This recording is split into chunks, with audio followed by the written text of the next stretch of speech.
Bismillahirrahmanirrahim. Assalamualaikum warahmatullahi wabarakatuh. Apa kabar adik-adik sekalian, siswa SMA dan SMK yang kesempatan ini kita akan mengawali kembali pembelajaran PAI dan Budi Pekerti untuk siswa SMA dan SMK kelas 12. Melanjutkan materi dari sebelumnya, kita sudah beberapa materi sudah tersampaikan kemarin, dan hari ini kita akan belajar kembali materi untuk siswa kelas 12 dengan tema materi atau dengan pelajaran yang berhubungan dengan saling menasehati dalam berbuat baik kepada sesama manusia. Adik-adik sekalian, ada sebuah harapan yang Bapak terus inginkan untuk adik-adik semua. Semoga adik-adik sekalian senantiasa sehat. Kemudian adik-adik sekalian terus bersemangat, karena masa depan itu ditentukan oleh adik-adik semua. Semangat terus, biar kalian menjadi orang yang sukses dan berguna bagi agama, bangsa, dan negara. Baik adik-adik sekalian, kita langsung saja di materi ini. Sekali lagi, materi ini adalah materi tentang saling menasehati dalam berbuat baik kepada sesama manusia. Kita lihat terlebih dahulu kompetensi dasarnya, adik-adik sekalian.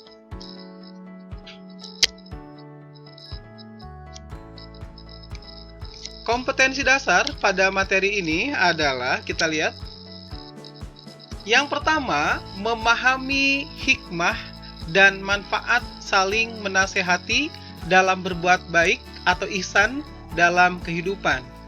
Yang kedua, menyajikan hikmah dan manfaat saling menasehati dan berbuat baik terhadap kehidupan. Itu adalah kompetensi dasarnya. Yang kedua, atau selanjutnya, kita lihat ada tujuan pembelajaran. Dalam tujuan pembelajaran ini, yang pertama adalah memahami hikmah dan manfaat saling menasehati dalam berbuat baik dalam kehidupan. Yang kedua, menyajikan hikmah dan manfaat saling menasehati dalam berbuat baik dalam kehidupan.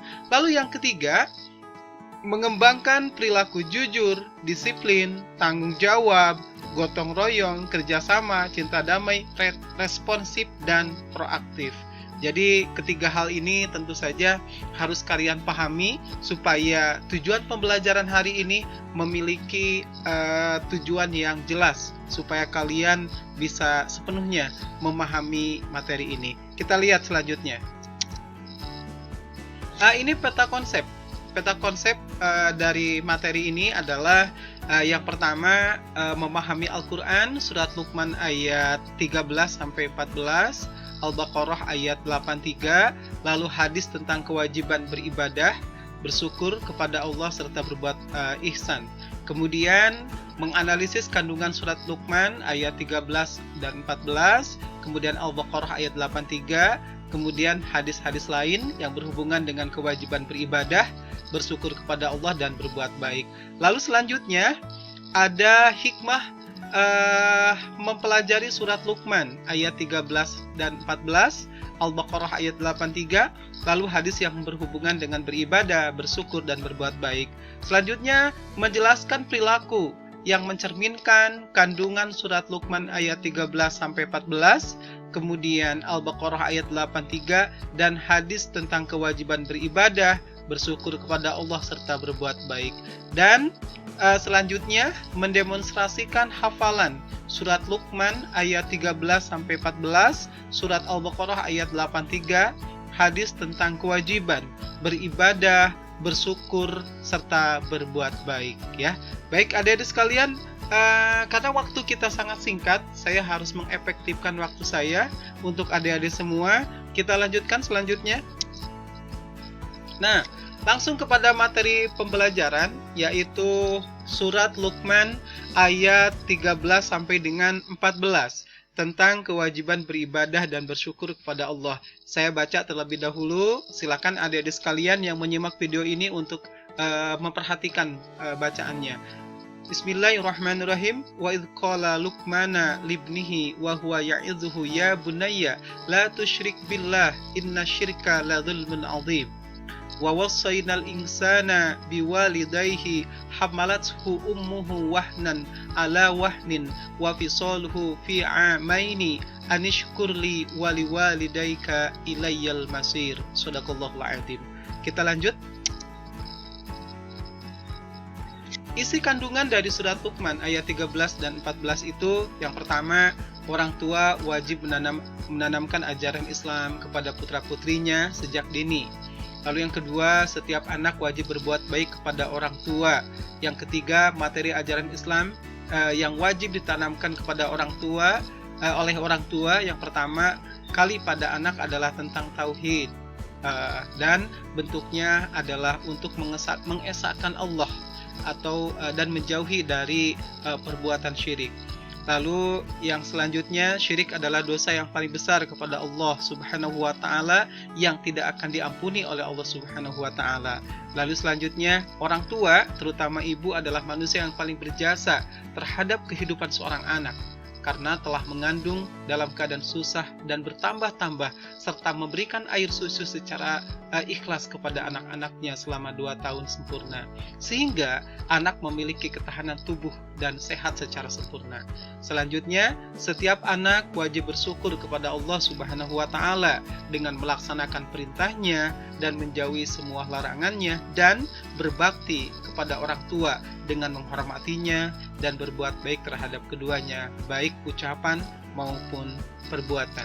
Selanjutnya, ada hikmah mempelajari isi kandungan surat Luqman ayat 13-14 ini. Yang pertama, umat Islam sudah diberikan contoh cara mendidik anak yang benar dan baik menurut baik dari Luqman. Di dalam Al-Quran, surat Luqman ayat 13 dan 14 sudah jelas mengisyaratkan kepada manusia bahwa cara mendidik anak baik yang benar itu seperti yang dicontohkan oleh Luqman. Yang kedua, mendidik anak hendaknya bersumber dari ajaran Islam, dilakukan sejak dini secara terus-menerus, dimulai dari ajaran tauhid atau keimanan, kemudian ibadah dan akhlak, disertai keteladanan dan pengawasan yang terpadu. Jadi adik-adik sekalian, tentu saja mendidik anak itu hendaklah bersumber dari ajaran Islam. Kita harus mengawali sejak dini bagaimana cara mendidik anak yang baik dan benar menurut ketentuan Islam. Lalu bagaimana kita mengajarkan tentang keimanan kepada Allah, bagaimana cara beribadah, bagaimana cara berakhlak yang baik. Tentu semuanya itu sudah diajarkan di dalam Al-Quran. Selanjutnya, nah, di sini ada surat Al-Baqarah ayat 83 tentang kewajiban beribadah dan berbuat baik. Saya akan baca terlebih dahulu. Bismillahirrahmanirrahim. Wa id akhadna mitsaqa bani Israila la ta'buduna illallah wa bil walidaini ihsana wa dzil qurba wal yatama wal masakin wa qulu linnasi husna wa aqimus salata wa atuz zakata summa tawallaitum illa qalilan minkum wa antum mu'ridun. Shadaqallahul adzim. Adik-adik sekalian, isi kandungan dari Al-Baqarah ayat 83 itu, yang pertama, larangan beribadah kepada selain Allah. Yang kedua, perintah untuk berbuat baik kepada orang tua, kerabat, anak yatim, dan orang miskin. Yang ketiga, perintah bertutur kata yang baik kepada sesama manusia. Yang keempat, perintah mendirikan sholat. Dan yang kelima, perintah menunaikan zakat.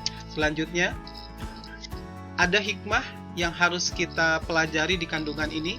Ada hikmah yang harus kita pahami, kita kuasai. Yang pertama, hikmah dari kita mempelajari surat Al-Baqarah ayat 83 ini, umat Islam dilarang berbuat syirik atau menyekutukan Allah dalam keadaan apapun. Jadi umat Islam ini tidak boleh menduakan Allah, tidak boleh menyekutukan Allah. Karena apa? Karena tidak ada Tuhan kecuali Allah. Itu yang pertama. Yang kedua, umat Islam diperintahkan oleh Allah untuk melakukan ibadah sholat dan zakat sebagai pencerminan perilaku solihah individual dan solihah sosial. Jadi bentuk perilaku soleh secara individu adalah tentu saja dengan melaksanakan ibadah sholat, adik-adik sekalian. Lalu perilaku soleh secara sosial, tentu saja salah satu contohnya dengan melaksanakan zakat.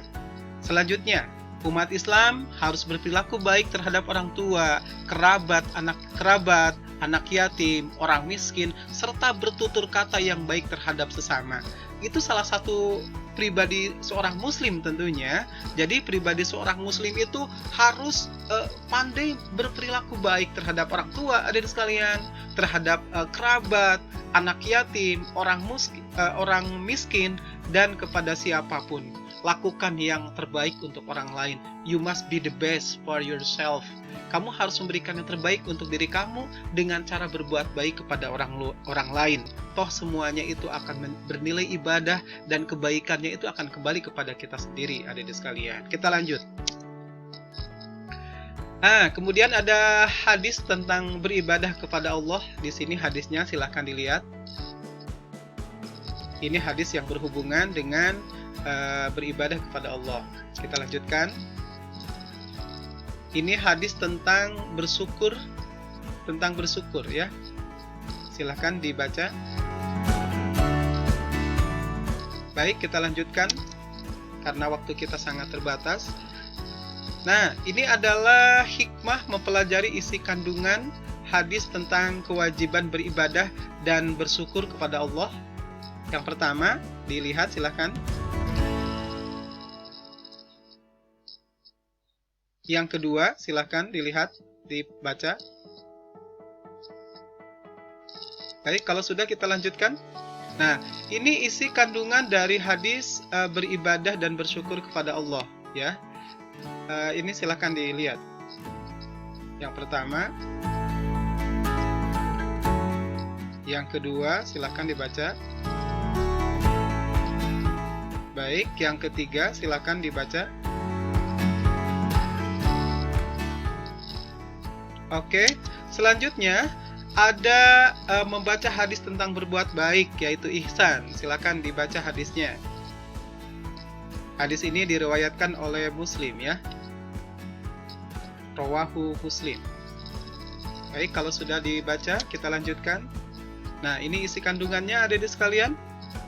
Silakan, yang pertama dibaca, silakan. Yang kedua, silahkan kalian baca. Dan yang ketiga,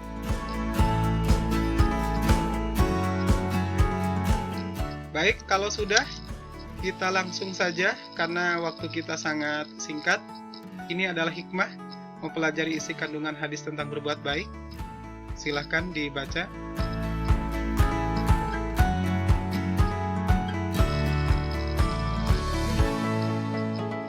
Oke, kalau sudah, terima kasih. Nah, adik-adik sekalian, ada beberapa pertanyaan yang harus kalian jawab. Yang pertama adalah tulis Quran surat Luqman ayat 13 sampai dengan 14 tentang kewajiban beribadah dan bersyukur.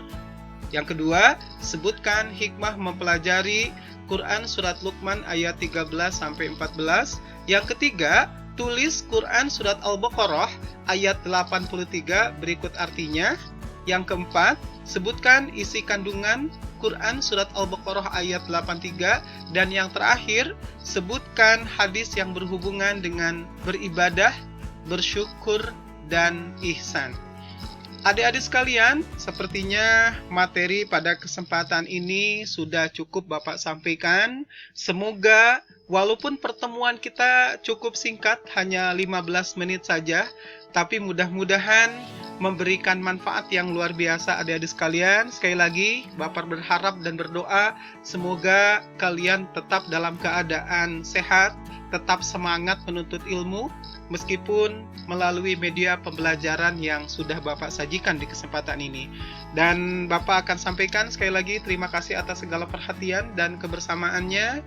Akhir kata, billahi taufik wal hidayah. Wassalamualaikum warahmatullahi wabarakatuh.